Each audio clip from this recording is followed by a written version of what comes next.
Okay, so let's see here. What I'm going to draw is the horizon line with the shape below it here for you. And then I'll show you kind of how to morph it into it. But you're going to use that basic shape as the structure of the couch. And this goes for like any object in general. So it doesn't matter whether it's a couch or not. So just make sure you have started with your horizon line.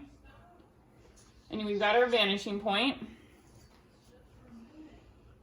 And then what we're going to do is figure out the shape of the couch. So I'm going to draw this all in red and then go back in over the top with another color. So you can erase your basic structure and add that in.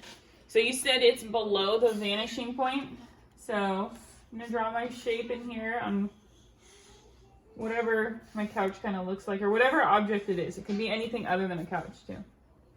So this could go for like if you have a rocking chair that you're drawing in your living room or whatever. So we've got our square. We're going to connect all four corners into perspective on the vanishing point.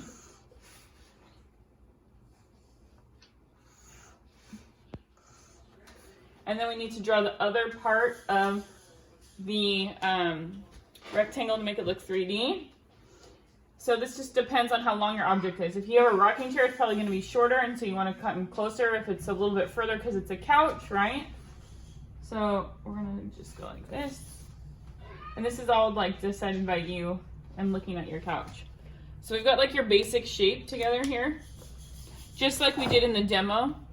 And then you're gonna go in and kind of erase and draw the structure of your couch. Now I don't see the couch, so I don't necessarily know what it looks like. So I'm gonna just pull up an image of a couch real quick. Let's look up.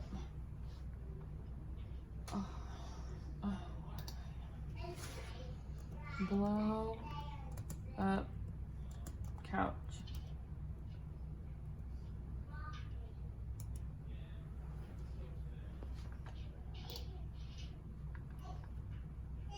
Okay.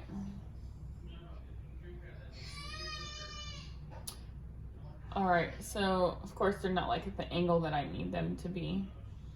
So if yours is like more against the wall too, you can push it, or if it's more like in the middle, you can move it, right? All according to like your vanishing point.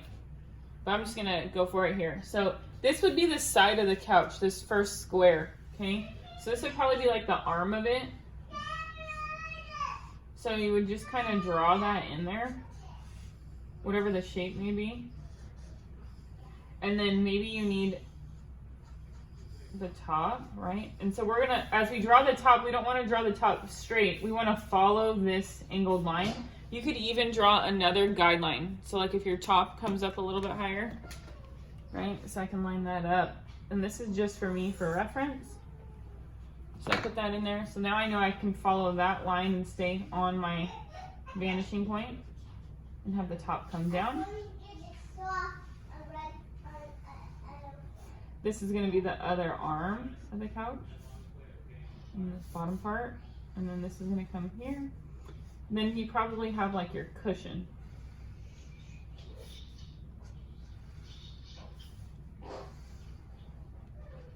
So you just kind of curve your edges and make it look like the couch itself.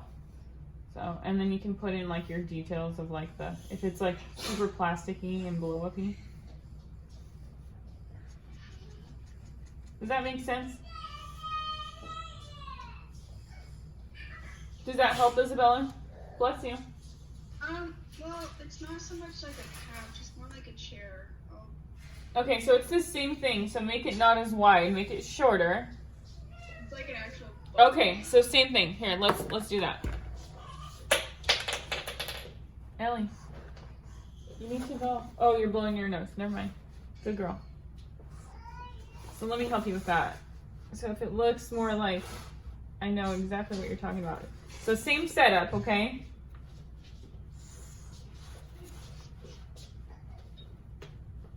Ellie, go with Daddy. Oh, really? Yeah. Okay, go with Daddy, please.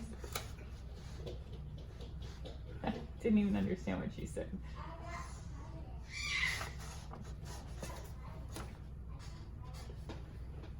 All right, so it's kind of the same thing. So just make it a little bit more square.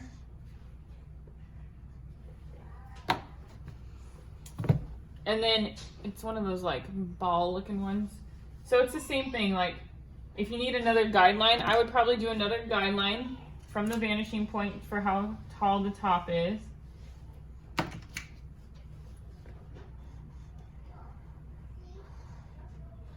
So you just take that basic shape and make it, it's still in perspective, right? And then you just draw the roundedness underneath it. Because like, you're gonna have an edge that's gonna be so curved, it's not gonna line up with the vanishing point, but as long as it's like close in there, it's still in technically perspective. Does that make sense? Yeah. It's actually a lot easier, I think, than what you think. So always start with like that basic shape as a guide, and then try to work within that guide. So like if your object's more square, like that circular chair, it's gonna fit more into like a square. Then draw the square and then build that up around it or inside of it. Same thing with the couch. Like if you have a couch, you want to draw the rectangle and then make it fit in there. Okay? I hope that helps. Does that seem to help a little bit?